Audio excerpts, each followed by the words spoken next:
Hello students, class में आपका स्वागत है। जैसे कि आपको पता है कि हम इससे पहले 10th क्लास का अध्याय नंबर 1 पढ़े, जिसका नाम था वास्तविक संख्या, जहां हमने 1.1 और इंट्रोडक्शन कंप्लीट कर लिया था। आज हम 1.2 को कंप्लीट करेंगे।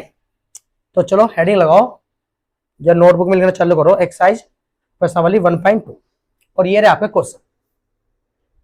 आ जाओ, करें स्टार्ट।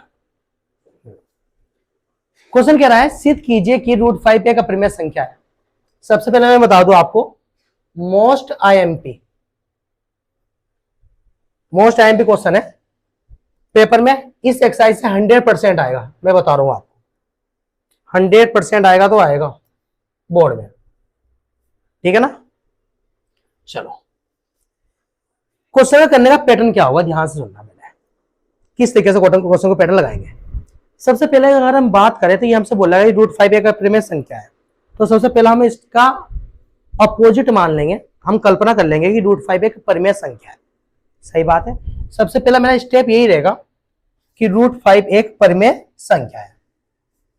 तो सॉल्यूशन या बोले तो हल कर सकते हो आप।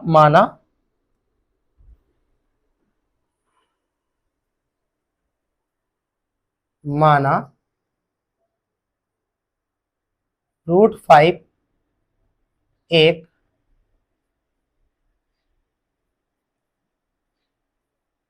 परिमेय संख्या है।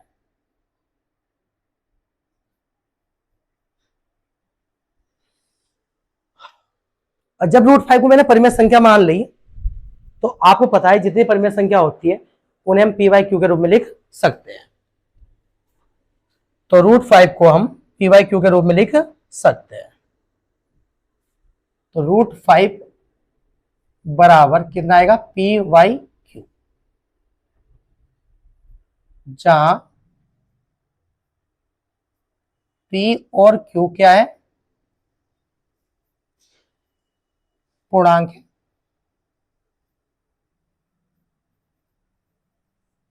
और q नॉट इक्वल टू 0, यह बात आपको पता है। सही है। अगर मैं परिमेय संख्या के बारे में बात करूं तो परिमेय संख्या का HCF कितना आता है, कोई बच्चा बताएगा। देखो, जैसे मैं कोई परिमेय संख्या मान लेता हूं 10/2। सही बात है सर। इसको डिवाइड या 2 से मान लो 9/3 या 6/4। काटो, 2 × 2, 2 × 5 = 10, कितना आ गया 5/1। 5 के बाद जो निकाल लो, 5 × 1 निकलेगा, 1 का 1 × 1 निकलेगा। सेम क्या आ गया 1। तो HCF कितना आ गया 1। यहां चेक करें, 3 × 3 3 9, 3/1 आएगा। 3 के बाद जो निकाल लो तो 3 × 1 बनेगा। 1 के निकालोगे तो 1 × 1 आएगा। यहां भी सेम आ गया। तो HCF कितना आ गया 1। यहां भी देखो, 2 दूनी 4, 2 तिया 6, 3/2 आएगा। इसको काटो, 3 काटो, मतलब क्या ना, मतलब ये क्या निकालो, अभाज्य गुणनखंड निकाल लो। 3 × 1 आएगा, यहाँ 2 × 1 आएगा। दोनों में सेम क्या आ गया, HCF कितना आ गया 1। यानी क्या ना, मतलब ये है कि जितनी भी परिमेय संख्या है उन सबका उभयनिष्ठ गुणनखंड कितना होता है, 1 होता है।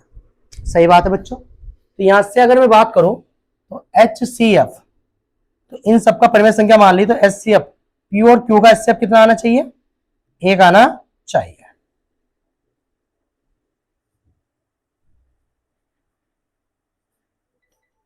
यस, इतनी बात तो समझते हो, ठीक है ना। चलो अब थोड़ा समझो। यहां क्रॉस मल्टीप्लाई कर लो प्यारे बच्चों, इसकी इसमें नीचे बनवान के। तो √5 की Q में करेंगे तो कितना आएगा, √5Q आ जाएगा। और P की 1 में करेंगे तो कितना आ जाएगा बच्चों, P आ जाएगा। P की 1 में करेंगे तो कितना आएगा बच्चों, P आ जाएगा। चलो अब दोनों ओर क्या कर लो बच्चों, दोनों ओर वर्ग कर लो। दोनों ओर वर्ग करने पर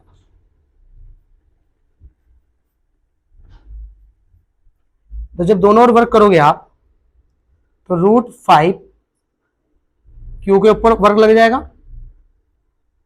और पी के ऊपर भी क्या लगा दोगे आप, वर्ग लगा दोगे, ठीक है ना। अब मेरे प्यारे बच्चों जब वर्ग खोल लोगे आप √5q इंटू √5q 2 बार लिखोगे, हाँ या ना। और √5 की √5 में करोगे तो प्यारे बच्चों कितना आएगा, 5 आएगा। सेम सेम की जब मल्टीप्लाई करते हैं कितना आता है, 5 आता है।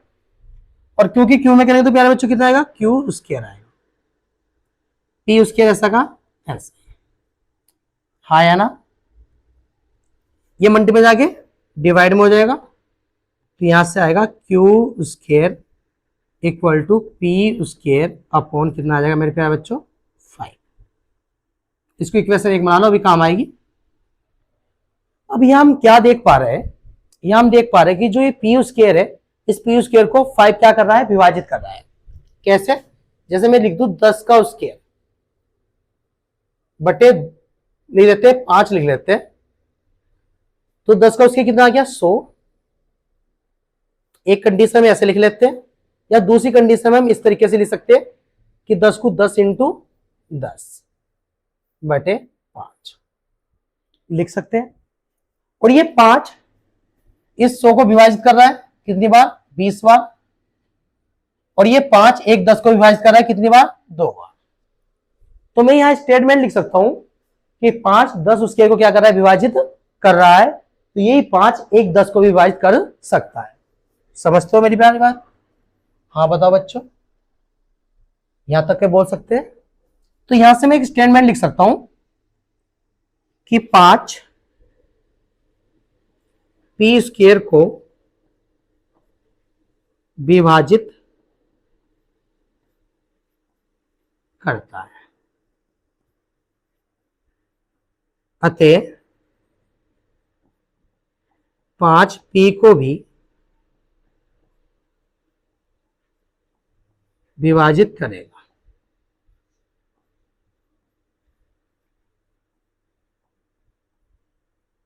इसको आप समीकरण ए मान लो, आगे चल के बात आना है, ठीक है ना। अब क्या करना है प्यारे बच्चों,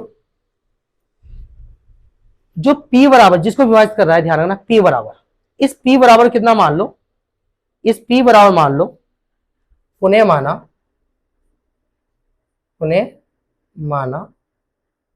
p बराबर कितना मान लो। अगर आप √5 प्रूव कर रहे हो तो √5 को 5c मान लो, अगर √2 प्रूव करते तो 2c मान लो, √3 प्रूव करोगे तो 3c मान लो, 5 प्रूव करे तो कितना मान लेते हैं, 5c। सही है। और ये जो मानना है ये आप पुट कर दो इक्वेशन फर्स्ट में, ये वैल्यू पुट कर दो इक्वेशन फर्स्ट में, का मान समीकरण 1 में रख लेना।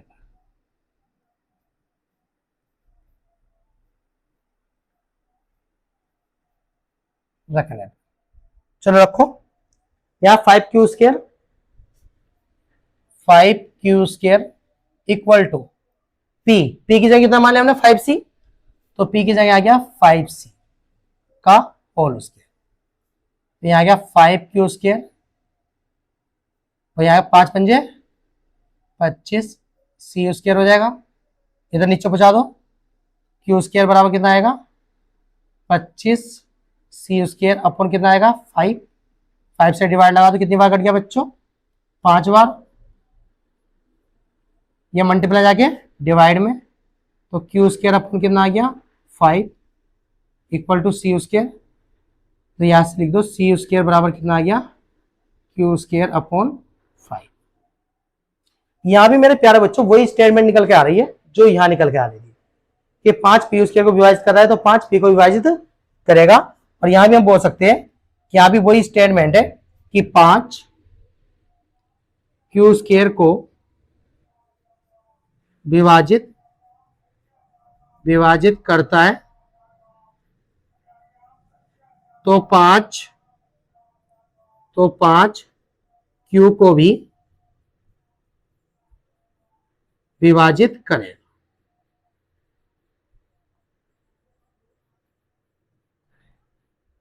इसको समीकरण कितनी मान लो प्यारे बच्चों, इसको समीकरण मान लेते हैं बी, हाँ या ना, यहां तक की बात बिल्कुल बढ़िया। अब आप देखो समीकरण ए और समीकरण बी में, समीकरण ए वे समीकरण बी में जो 5 है, 5 पी और क्यू दोनों को विभाजित करता है, दोनों को विभाजित करता है।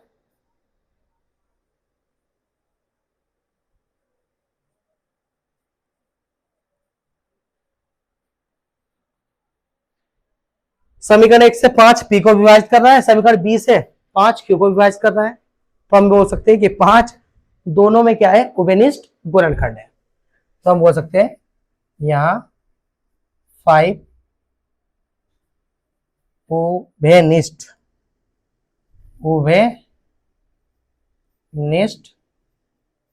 गुणनखंड है। जब ये उभयनिष्ठ गुणनखंड है तो यहां से HCF कितना निकल के आएगा, दोनों का P और Q का कितना निकल के आएगा, 5 और नॉट इक्वल टू 1। सही है, यानी कितना आ रहा है, ऐसे कितना आ रहा है 1, और आना कितना, सॉरी 5, आना कितना चाहिए था 1। तो ये जो विरोधाभास प्राप्त हुआ है ये हमारी गलत कल्पना से प्राप्त हुआ है, ये आपको पता है, क्यों हमने क्या मान लिया, परिमेय संख्या, और परिमेय संख्या का HCF कितना होना चाहिए था 1, और आगे कितना गया 5। तो लिख देंगे कि ये विरोधाभास हमारी गलत कल्पना से प्राप्त हुआ है, ये विरोधाभासी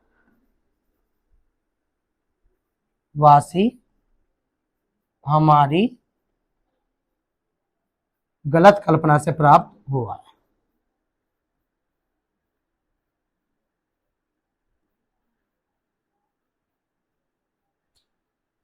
प्राप्त हुआ है,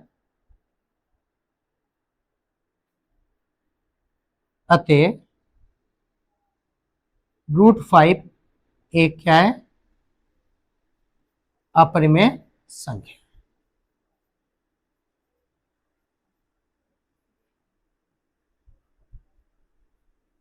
क्योंकि आपको पता है जितनी परिमेय संख्या होती है उनका HCF कितना आता है, 1 हो सकता है, ठीक है ना, और जितनी भी आपके पास अपरिमेय संख्या है उनका HCF 1 नहीं हो सकता, ये बात ध्यान रखना, ठीक है ना। यहां तक अभी को बढ़िया। अब मेरे प्यारे बच्चों एक बात समझो, आपको मैं कुछ क्वेश्चन देता हूं प्रैक्टिस के लिए। आपको √3 ऐसे सिद्ध कीजिए कि √3 एक अपरिमेय संख्या है, √3 एक अपरिमेय संख्या है, एक अपरिमेय संख्या। सही है, या ऐसा करो, सिद्ध कीजिए कि एक √7 एक अपरिमेय संख्या है, अपरिमेय संख्या। और एक बार करना है, सिद्ध कीजिए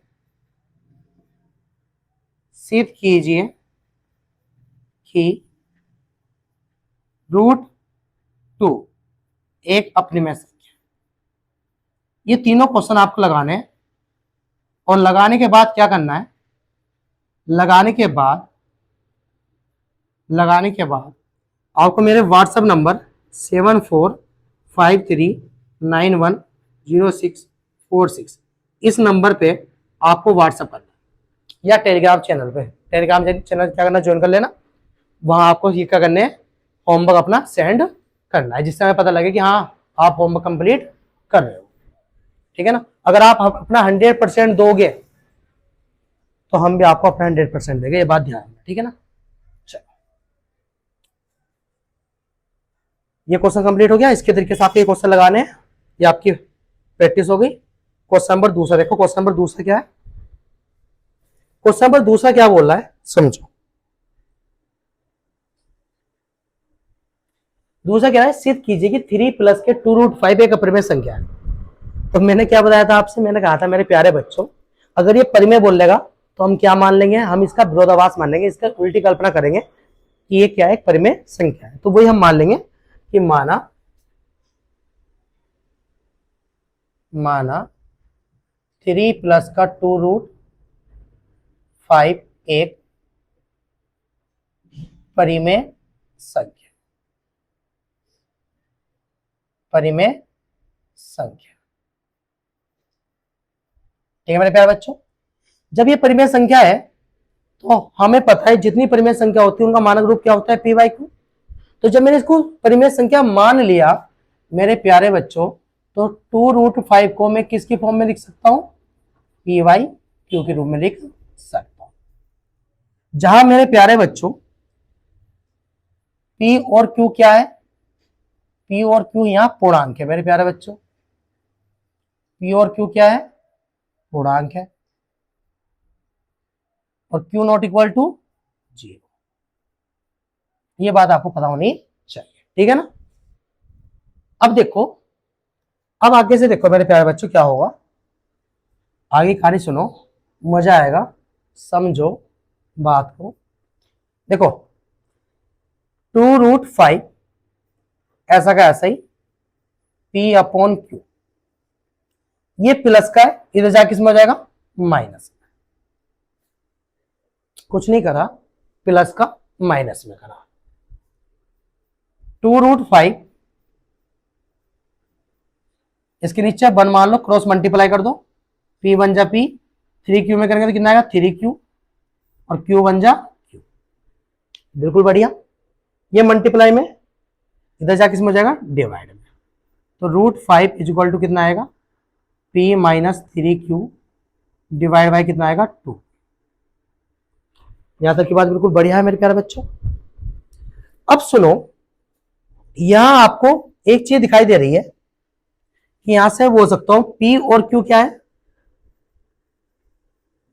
P और Q पूर्णांक है।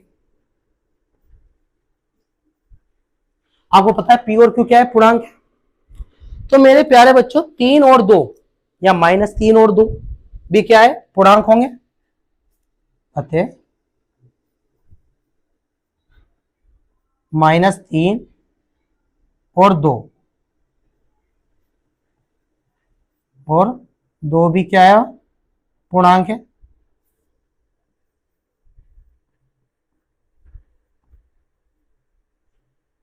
सही है, पी और क्यू भी पूर्णांक है, -3 2 भी पूर्णांक है। तो कहना मतलब ये है कि ये सब पूरा क्या है, पूर्णांक है। पूर्णांक से पूर्णांक को डिवाइड होगा तो क्या निकल के आएगा, पी वाई क्यू ही निकल के आएगा।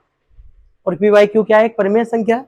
तो इसलिए मैं बोल सकता हूँ ये पूरा जो नंबर है, तो पूरा जो नंबर आपको दिखाई दे रहा है ये एक परिमेय संख्या है।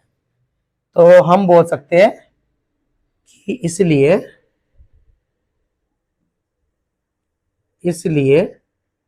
p minus 3q upon 2q एक क्या है, एक परिमेय संख्या है।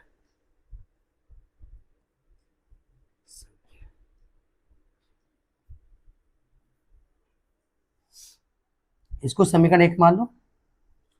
और जबकि इसका बायां पक्ष आपको दिखाई दे रहा है, जबकि इसका बायां पक्ष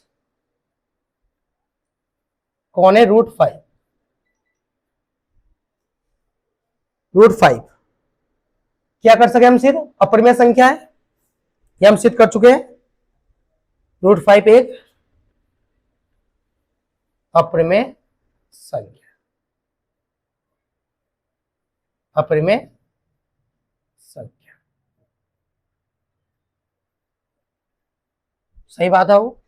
तो जो √5 है एक अपरिमेय संख्या है, तो सिंपल सी बात है, ये परिमेय हो गई, ये अपरिमेय हो गई। तो समीकरण 1 से मैं बोल सकता हूं, समीकरण 1 से मैं बोल सकता हूं कि √5 नॉट इक्वल है बाबू p minus 3q upon Q के, p माइनस 3q अपॉन किसके, क्यू के। और ये विरोधाभास जो प्राप्त हुआ है, ये हमारी गलत कल्पना से क्या हुआ है बाबू, प्राप्त हुआ है। तो हम बोल सकते हैं कि ये विरोधाभास हमारी गलत कल्पना से प्राप्त हुआ है। ये विरोधाभास हमारी गलत कल्पना से प्राप्त हुआ।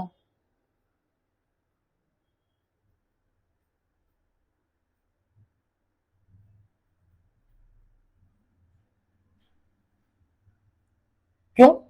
अगर परिमेय तो परिमेय होनी चाहिए, अपरिमेय तो अपरिमेय होनी चाहिए, दोनों इक्वल होनी चाहिए। यहां आपको पता है कि ये परिमेय हो गई, ये अपरिमेय हो गई, ये दोनों आपस में क्या हो सकते हैं? बराबर नहीं हो सकते। तो ऐसा विरोधाभास हमें कब प्राप्त हुआ? हमारी गलत कल्पना से। क्यों? क्योंकि हमने इसको क्या था? अपरिमेय था, हमने क्या मान लिया था? परिमेय मान लिया था। तो हम बोल सकते हैं अतः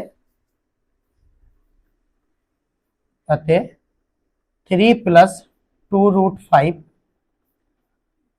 एक अपरिमेय संख्या है। अपरिमेय संख्या, ठीक है। चलो इसकी शॉर्ट खींचो। चलो अब नेक्स्ट क्वेश्चन देखो, हो गया।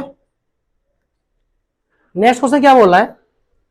नेक्स्ट क्वेश्चन बोल रहा है कि अपरिमेय संख्या बतानी है 1/√2, ठीक है ना।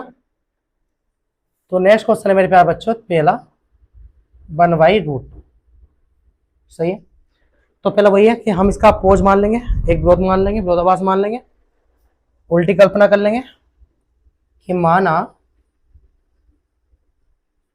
1/√2 एक परिमेय संख्या, परिमेय संख्या। और जब हमने मान लिया ये परिमेय संख्या है, तो कोई माय का लाल नहीं है जो इसे p/q के रूप में लिखने से रोक सके, क्योंकि हर एक परिमेय संख्या p/q के रूप में होती है। जहां p और q क्या है मेरे बच्चों? p और q क्या है? बोलो प्यारे बच्चों, p और q पूर्णांक है।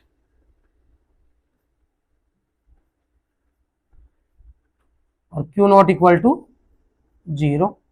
और अब HCF निकालता हूं p/q का, तो कितना निकल के आएगा? परिमेय मान लिया है, कितना निकल के आएगा? वाह, ये बात मैंने आपको बता रखी है, ठीक है ना। चलो अब प्यारे बच्चों इसका व्युत्क्रम कर लो। व्युत्क्रम नहीं कर पा रहे तो क्रॉस मल्टीप्लाई कर लो, ऐसे कर लो। देखो q की 1 में करेंगे तो कितना आएगा? q, इसकी करेंगे तो √2p आ जाएगा। हाँ या ना? p को नीचे ले जाओ तो q/p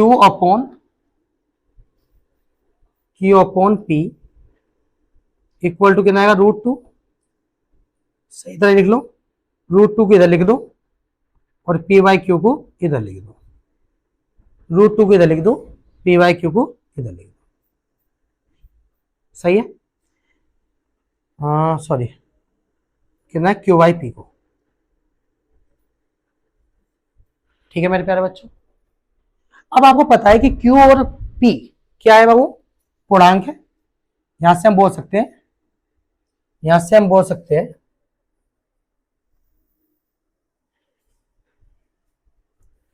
q और p पूर्णांक है, अतः q/p एक परिमेय संख्या है। कोई पूर्णांक को परिमेय संख्या बोल सकते हैं।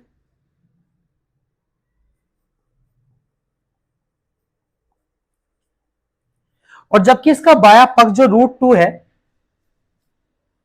जबकि इसका बायां पक्ष √2 क्या होगा मेरे प्यारे बच्चों? एक अपरिमेय संख्या है, एक अपरिमेय संख्या है, एक अपरिमेय संख्या, एक अपरिमेय संख्या है। सर कहां से है? कहां से है मेरे प्यारे बच्चों? देखो यहां से है, ये जो आपको होमवर्क में दिया है, ठीक है ना। पहले इसको प्रूव कर लेना और फिर बोल देना कि हाँ ये एक परिमेय संख्या है, ठीक है ना। कुछ कर लो जिंदगी में। चलो, जबकि इसका बायां पक्ष √5 क्या है? एक परिमेय संख्या। बायां पक्ष √5 जो है वो एक परिमेय संख्या है। अब समीकरण 1 से क्या मैं दोनों इक्वल बोल सकता हूं? आपने बोला मेरे प्यारे बच्चों, मैंने बोला आपसे कि समीकरण 1 से मैं दोनों को इक्वल कर सकता हूं। आप कहेंगे सर बिल्कुल नहीं, क्योंकि राइट में क्या है, परिमेय है, और लेफ्ट में क्या है, अपरिमेय है।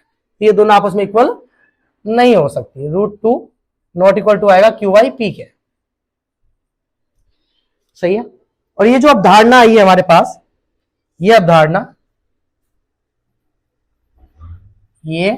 अवधारणा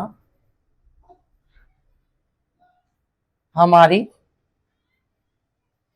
गलत कल्पना से प्राप्त हुई।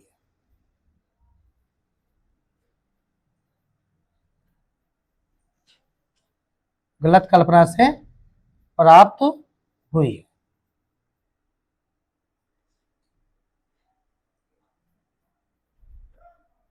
अतः ऐसे लोग गलत कल्पना से प्राप्त होती है।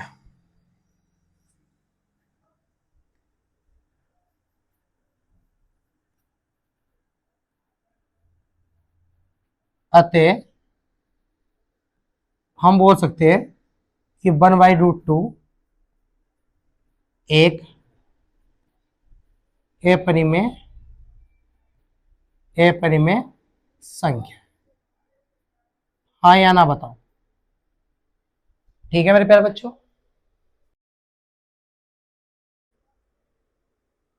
क्वेश्चन नंबर नेक्स्ट देखो। क्वेश्चन नंबर नेक्स्ट क्या है आपका, 7 + √5 है। ध्यान से देखना, ठीक है। 7√5 तो क्वेश्चन लगाओ। दूसरा है आपके पास 7√5। चलो इसको देखते हैं। सबसे पहले मान लो कि माना 7√5 एक क्या है, एक परिमेय संख्या। ये बात हम मानते हुए आ रहे हैं, एक परिमेय संख्या। और जब ये परिमेय संख्या है तो आपको पता है, अब तो पता चल गया होगा कि हाँ सर इसको पी वाई क्यू के रूप में लिख सकते हैं। जहां पी और क्यू क्या है मेरे प्यारे बच्चों, पी और क्यू पूर्णांक है और क्यू नॉट इक्वल टू 0। ठीक है ना। चलो सर अब क्या होगा, अब क्या होगा, अब कुछ नहीं होगा। अब थोड़ा ध्यान दो अपने बात, मेरी इस बातों पे। देखो ये मल्टीप्लाई में जाके डिवाइड में चला जाएगा, हाँ या ना, जाएगा नहीं जाएगा, यस। ये आएगा √5 इक्वल टू py7q हो जाएगा। ठीक है ना। आपको पता है p और q क्या है, पूर्णांक है, तो जिसका कुछ नहीं है उसका आगे 1 होता है, तो 1 और 7 भी क्या होंगे, पूर्णांक होंगे। अतः py/q एक क्या होगा, परिमेय संख्या होगी। सर क्या बोल दिया, ऊपर से चला गया। अरे मेरे प्यारे बच्चों कुछ नहीं बोलना, सुन लो। मैंने बोला p और q क्या है, पूर्णांक है। p और q पूर्णांक है, तो 1 और 7 भी क्या होगा, 1 और 1 कहां से आ गया सर, है मेरे प्यारे बच्चों, जहां कुछ आगे कुछ नहीं होता वहां 1 होता है। इसका गुणांक देखो, इसका गुणांक 1 है। 1 और 7 भी पूर्णांक होंगे।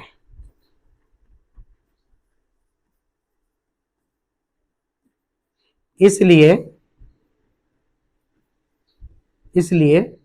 p/7q एक परिमेय संख्या है, परिमेय संख्या है, हाँ है ना। और जबकि इसका बाया पक्ष क्या है, √5। √5 क्या है मेरे प्यारे बच्चों, √5 एक अपरिमेय संख्या, जबकि इसका बाया पक्ष √5 एक अपरिमेय संख्या है, एक अपरिमेय संख्या, एक अपरिमेय संख्या। ठीक है प्यारे बच्चों। और ये विरोधाभास की बात करें तो यहां से हम बोल सकते हैं समीकरण 1 से, समीकरण 1 बना लो। तो समीकरण 1 से क्या हम दोनों को इक्वल बोल सकते हैं, √5 इक्वल py/7q।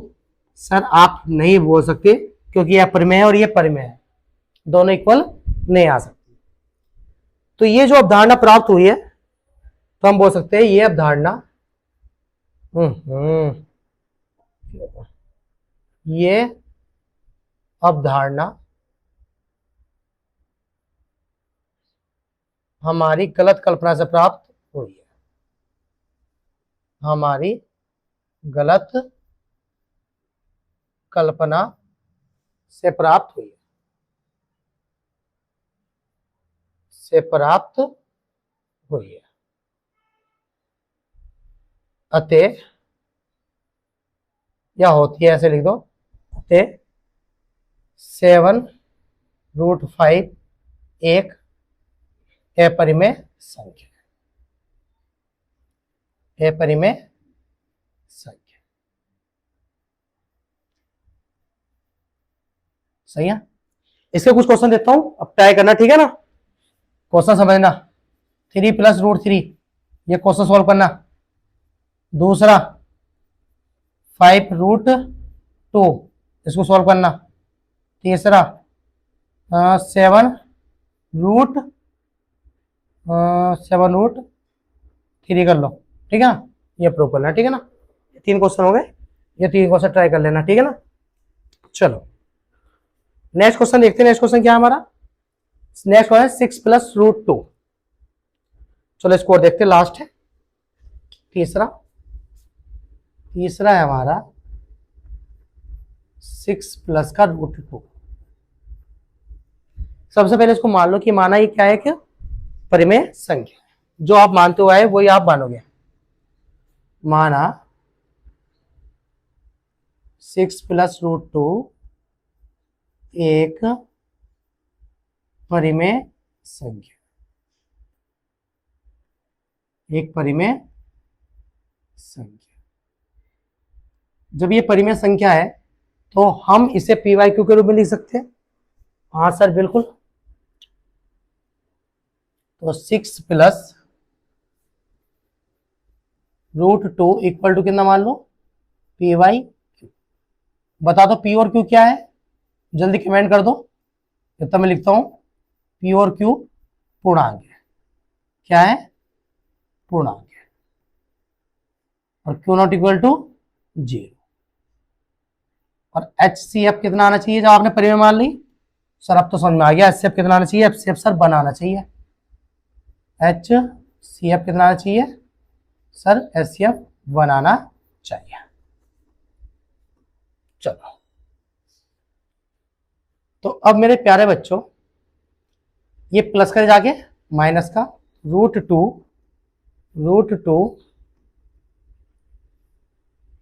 इक्वल टू कितना आएगा, P - Q - 6। सही है, P - Q - 6। अब देखो मेरे प्यारे बच्चों, अब आपने 6 + √2 बराबर क्या मान लिया, PYQ मान लिया। कितना मान लिया, PYQ मान लिया, ठीक है ना। ये प्लस का जाके माइनस का √2 इक्वल टू कितना आएगा, PYQ - 6। और P और Q क्या है, पूर्णांक है। और जब P और Q पूर्णांक है तो ये पूरा नंबर PYQ में से जब माइनस करोगे तो वो भी क्या होगा, पूर्णांक ही निकल के आएगा। और पूर्णांक क्या होगा, एक परिमेय संख्या होगी। तो हम बोल सकते हैं अतः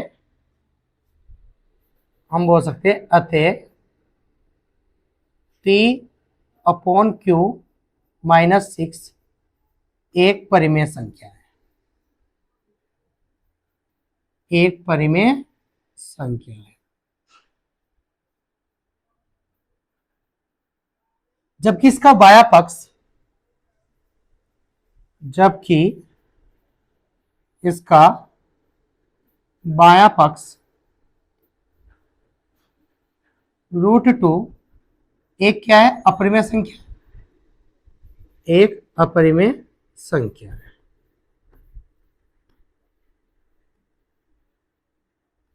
हाँ या ना, इसकी इक्वेशन फर्स्ट मान लो। तो हम बोल सकते हैं यहां से कि √2 नॉट इक्वल होगा P/Q - 6 के।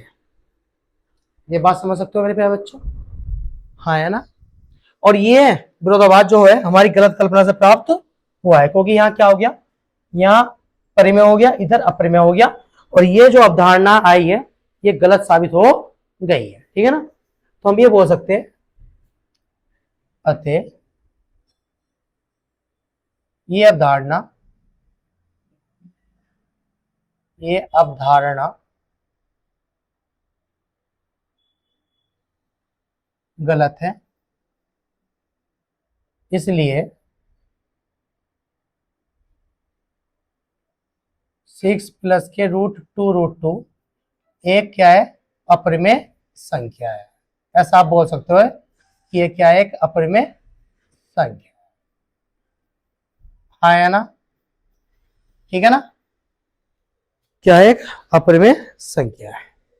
यहां तक बिल्कुल बढ़िया, सही। और ये एक्सरसाइज हमारी आ गई कंप्लीट। अब नेक्स्ट एक्सरसाइज में या नेक्स्ट क्लास में हम इसके एग्जाम्पल कंप्लीट करेंगे चैप्टर नंबर 1 के। अगर वीडियो अच्छी लगी है तो लाइक सब्सक्राइब कर देना, ठीक है ना, जिससे हम और अच्छी वीडियो ला सके। तो मिलते हैं नेक्स्ट वीडियो में।